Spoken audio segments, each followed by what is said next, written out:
Section 1. You will hear a woman inquiring about a job vacancy. First, you have some time to look at questions 1 to 4.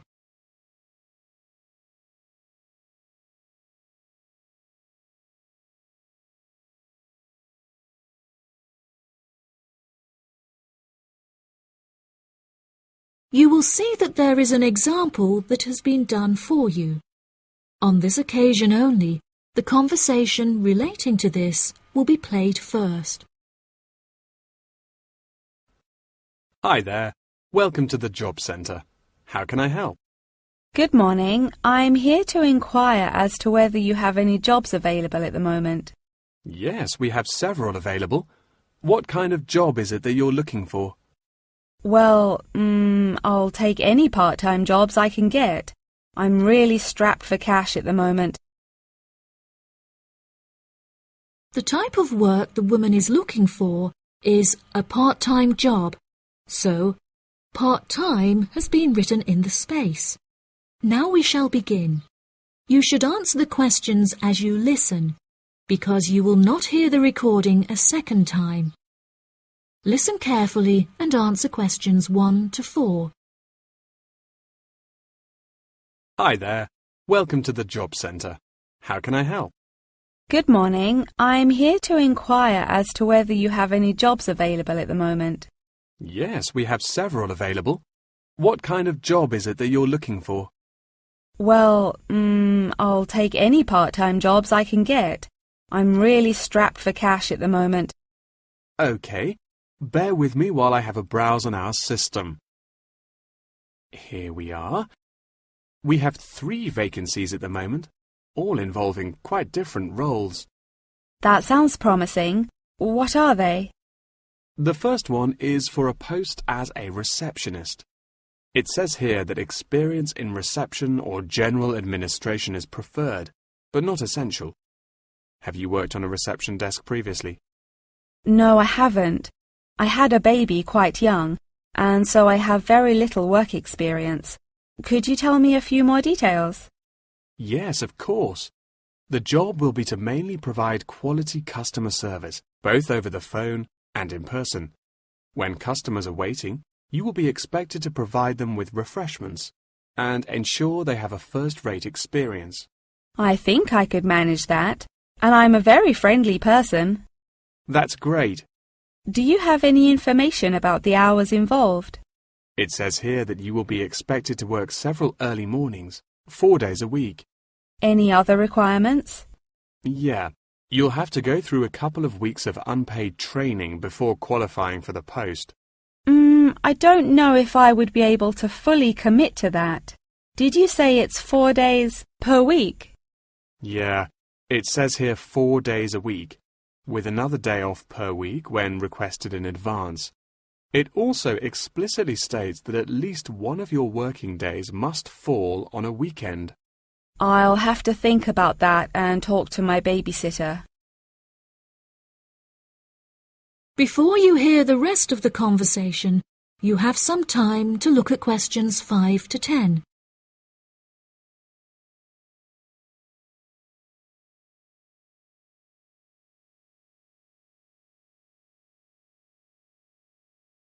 Now listen and answer questions 5 to 10. Are there any other roles beginning later in the day? Yes, there's an advertisement here for a driver. It says you'll need a clean and valid UK driver's license, with absolutely no exception. No problems there. I passed my test first time and have never received any points. It also explicitly states that you must be over 25 and have been driving for at least 6 years. That sounds quite exciting. Is there any more information? Yep, it says here that working hours are flexible and the employers are happy to work within your personal schedule since they employ multiple drivers. That's great. The employers ask for a commitment to either mornings 5 days per week, evenings 5 days per week, or 3 full working days per week. I'm sure I can handle all that without a problem. As well as driving the employers to and from work, they will ask you to perform various duties on their behalf, such as collecting the grocery shopping and picking their children up from school. Do they need me to work a day on the weekend as well? No, it says here that they only require you to work on weekdays, not weekends. That sounds interesting. OK, there's only one more left, another customer service related post. It looks like it requires you to work short hours, quite late at night, so it might not be suitable for you. Do you want to hear about it anyway? Yeah, can't do any harm. OK, so it's a post for a cashier in a cinema in the centre of town. I'm sure you've been to the cinema a few times, so you can guess what kind of role it would be. They're quite short and late shifts, between 5:30 and 10:30 most nights, with slightly longer shifts on Friday and Saturday nights. Can you tell me what the job involves?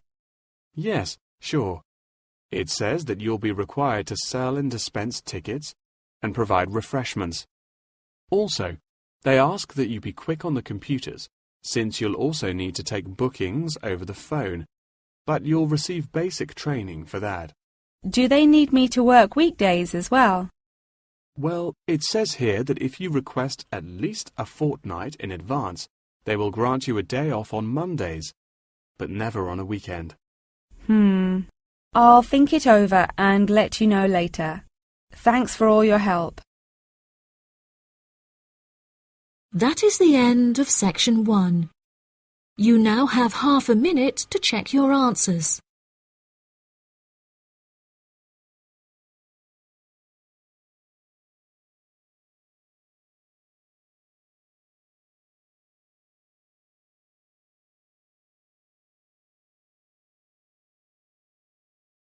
Now turn to section 2.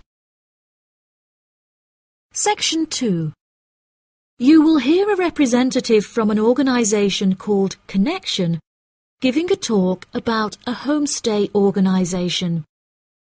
First, you have some time to look at questions 11 to 14.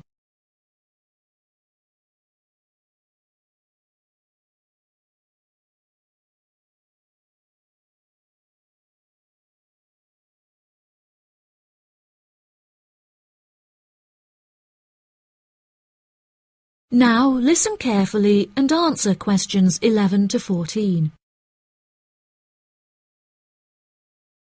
Thank you all for coming to my talk this evening. It's nice to see so many people in the audience.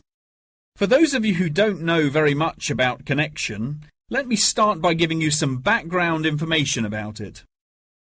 Connection is a British organisation that facilitates homestays all over the globe. This organisation prides itself on matching tens of thousands of host families with guests every single year, allowing travellers to discover a country's culture in a way like no other. Homestays are ideal for both travellers and homeowners, enabling intercultural exchanges and the development of lifelong friendships while providing travellers with often discounted accommodation costs and host families with a steady income from the comfort of their own homes. The homestay experience is particularly popular with university exchange students looking for a more genuine insight into their country of choice and an unrivaled opportunity to develop their language skills. The homestay experience is truly unique and once in a lifetime, and one that you will likely remember for the rest of your lives. It is important to note, however, that some people will find it difficult to adapt to the new country, with many enduring what is known as culture shock. Connection's advice for those suffering from culture shock is to go out and make as many friends as possible, no matter how difficult you may find it. Friends are guaranteed to help you feel more integrated as part of the local society and show you some great places to hang out. At first, it might seem extremely challenging to overcome the language barrier between you and your host family. However, you will find that you quickly overcome this and develop a very close and almost familial relationship. Many of our travellers have suggested that they have found discussing their hobbies and other interests with their host families is the best way to overcome any barriers, since you are more likely to find something you share in common. For example, you might find that you are both passionate about football and end up playing in the local field every week. One of our guests undertaking a homestay in a rural area of the UK told us that she and her host now take a Tai Chi class together upon a hilltop at sunrise, calling the experience absolutely breathtaking. After the first few weeks, you will find your understanding of the people around you and their culture deepens by leaps and bounds, and you will soon become one of the locals. Our hosts in over 140 countries turn a location into a culture, time into experience, and strangers into friends. Before you hear the rest of the talk, you have some time to look at questions 15 to 20.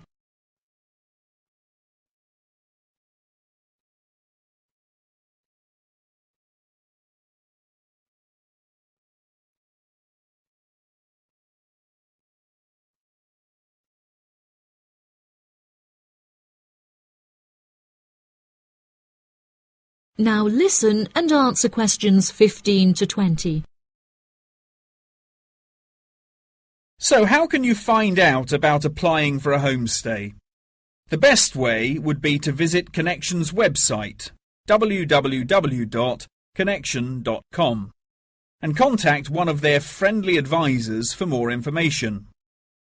Once you have confirmed your interest in the service, we would strongly advise that you remain in close contact with the registration office, which will send you several emails keeping you up to date with potential matches in your country of choice. Once registered, Connection will require you to send various documents and will act as an intermediary between you and the host family prior to final confirmation and payment. During this stage, Connection will ask you to provide 2 photos, one for the host family and the other for our own records. Please ensure that you sign the back of each photo.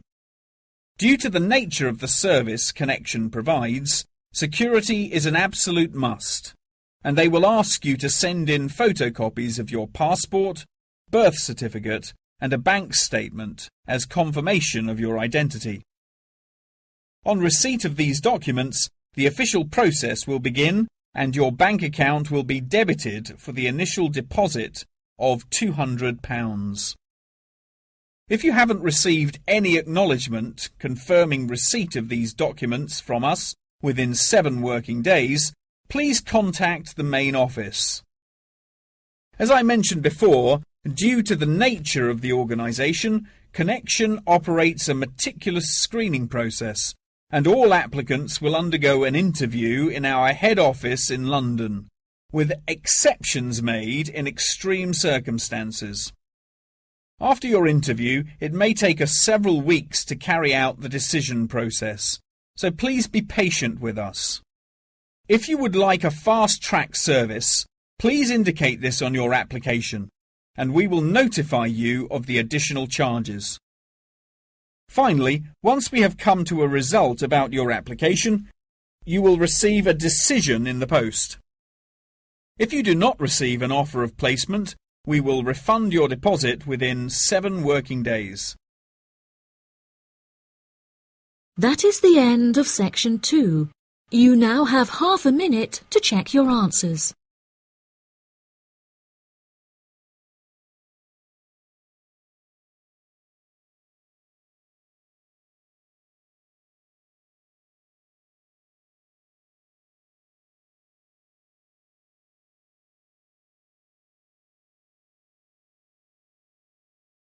Now turn to section 3. Section 3. You will hear a conversation between 2 students and their professor discussing an essay. First, you have some time to look at questions 21 to 26.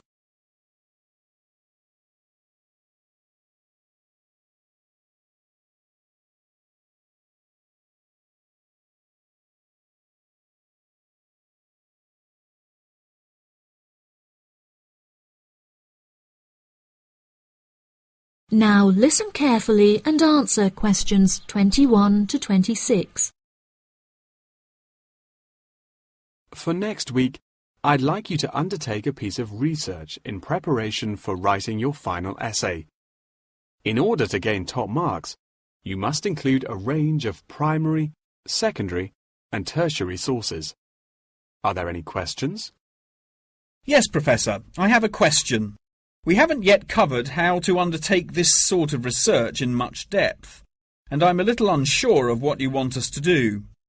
In telling us to include primary sources, do you mean you want us to design and distribute a questionnaire, analysing the results? You could design a questionnaire, but you'll soon find that distributing a questionnaire on such a large scale is somewhat troublesome. We couldn't possibly expect you to do it effectively as an individual university student without the necessary resources. No, ideally, I would like you to form 1 or 2 focus groups and interview them. This will provide you with a more qualitative approach. If your strengths lie in mathematics, please by all means take a more quantitative approach, but this will be more strenuous and time-consuming and isn't entirely necessary for the purpose of this study. Professor, you haven't told us what our project is about. Do we get to choose our own topic based on the previous study? No, I'm afraid not. This will be a strictly Australian study. However, you can choose which angle you'd like to take, so long as it remains within the realm of anthropology. Does anyone have any questions specifically about the formation of the focus groups? I'd had several emails about this, and I'd like to address it now. My study is related to growing up in Australia and the question of nature versus nurture. I've gathered more than 200 school children who would be happy to participate in a focus group. Do you think we'll need to include that many participants in a focus group? Blimey, Douglas, well done for finding that many willing children. But you definitely don't need that many for the study you're going to undertake. I'd say you need no more than 5 children per group, and no more than 3 groups, so 15 children altogether. You definitely need to control the group size in order to generate a meaningful dialogue. OK, if it's useful, I'll try and do it. I appreciate your enthusiasm for the project, but there are plenty of different ways to gather data. And I'm sure that if you look hard enough, you'll find someone who has conducted almost the exact same research in the past. My advice for you is don't be too ambitious and try to include as much information about various people or sectors. For those who haven't ever collected original data before, what do you suggest we do? I would suggest that you read accounts from other people who have undertaken such research to see what advice they can give. I would also encourage you to read Chapter 8 in the course textbook, which should give you a good introduction to collecting data. Moreover, you should try to practice using the data table provided in your course handbook.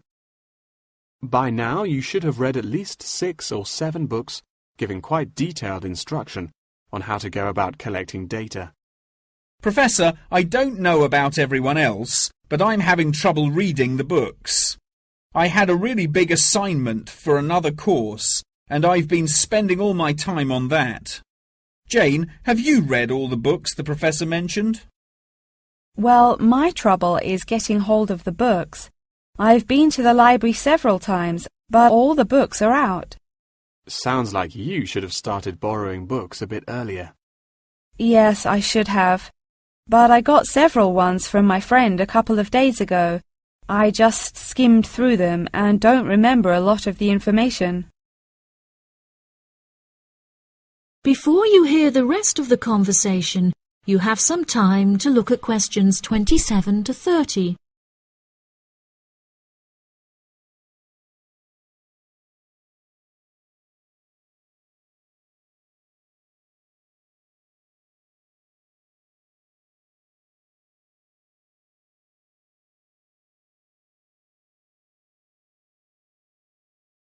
Now listen and answer questions 27 to 30. But now let's look at these things. We'll need to start thinking about which ones we'll definitely want to do for the project. OK, the first one here is the final report. If you like, we can work together on the research and data collection side of the project and doing the final write-up. Cool, that sounds good. I'm not sure how much I'd be able to contribute considering I haven't had a chance to read the course material, but I should be able to prepare some sheets and a list of questions that can be used during the focus group sessions. That sounds appropriate. I think so too. Do you think we'll need to write a letter to send to the participants, telling them the time and place for the interviews? Positive. I can take care of that. Well, that's great. I should also include a document for them to sign saying that they're happy to be voice recorded. Oh yes, of course, I forgot about the transcript. That'll likely be a big job, so let's do half each. I'll do one of the groups and you can do the other, OK? Sounds like a plan. That is the end of section 3. You now have half a minute to check your answers.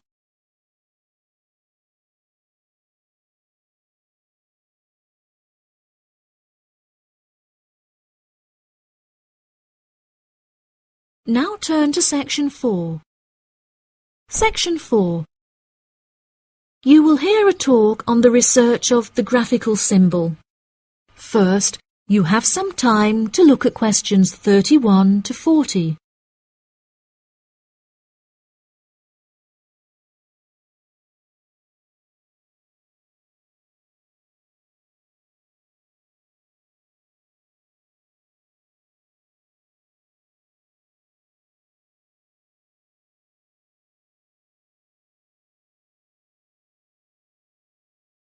Now listen carefully and answer questions 31 to 40. Good morning, everyone. Today I'm going to talk about the graphical symbol. A graphic symbol is a written symbol that is used to represent speech, such as those used in the Greek alphabet. The term graphic symbol encompasses anything from the logographs used in Egyptian hieroglyphic writing to ancient Chinese pictograms. Early symbols were based on pictographs and ideograms before they were developed into logographic writing systems. These systems are still in use in some non-literate cultures in Africa, the Americas, and Oceania. Indeed, elements of pictography are still found in modern Chinese characters, and it is often an interesting exercise to trace the origins of some Chinese characters. Pictographs remain in common commercial use today as signs, instructions, or statistical diagrams. Road signs and public toilet signs, and even flat pack assembly instructions utilizing pictures, are considered pictographic. Ancient graphic writing systems provide researchers with a wealth of knowledge about past civilizations. In 1799, one of the most important historical discoveries was made by accident when members of Napoleon's expedition to Egypt found a stone in Rosetta that exhibited 3 different scripts.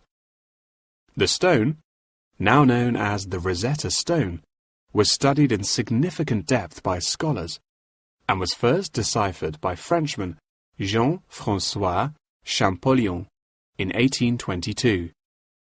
He was able to correctly determine the phonetic values of the symbols, and later research has confirmed his findings. In many of these symbols, lines are used to portray a multitude of meanings, and knowledge and understanding of these lines holds the key to comprehension of graphic writing systems. A key moment in the history of communication was the invention of the camera obscura, or camera. Although the concept can be traced back to the 5th century BC Chinese philosopher Mo Ti, the first photographic image was ultimately created in 1826 by Joseph Nicéphore Nicéph. Photography, as it was later known, enables researchers to piece together and better understand history. Today, photography forms a huge part of everyday life, and most publications contain a vast number of photographs. Photography is used in advertising and is now becoming a way to increase awareness of existing world issues. For example, animal welfare charities are increasingly using photography to advertise animals that are at high risk of endangerment. Charity workers are sometimes flown to far-flung locations to document the suffering endured by high-risk animals in an attempt to raise human awareness of their consumption activities and how they impact others. One recent high-profile campaign was undertaken by attaching a camera to the foot of a bird in order to obtain photographs of the animals in their natural habitats and understand how often they come into contact with human waste. A soon-to-be-released documentary about the suffering of animals on Midway Island shows the full extent to which human consumption is harming animals thousands of miles away from us.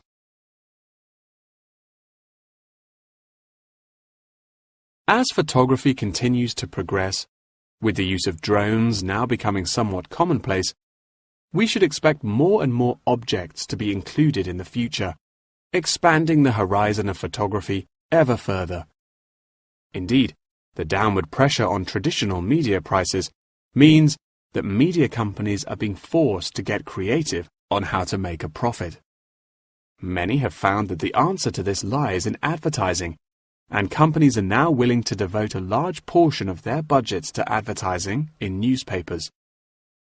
By the same token, marketing has become an essential part of a company's business model, often meaning the success or failure of a company. As a result, much time and money has been pumped into the development of effective branding, with attractive packaging playing a large role in this.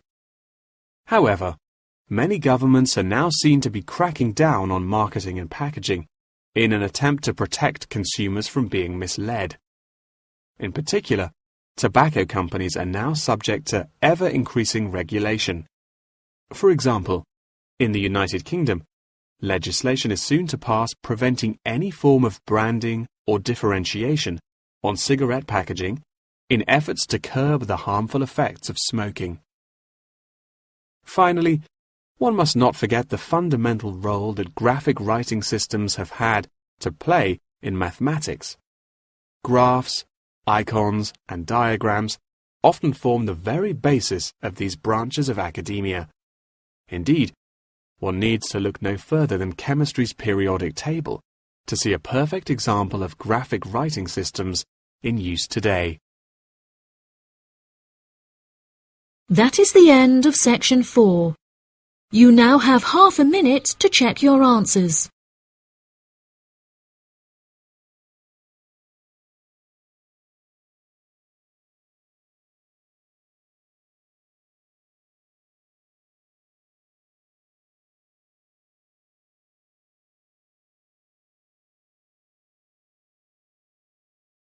That is the end of the listening test.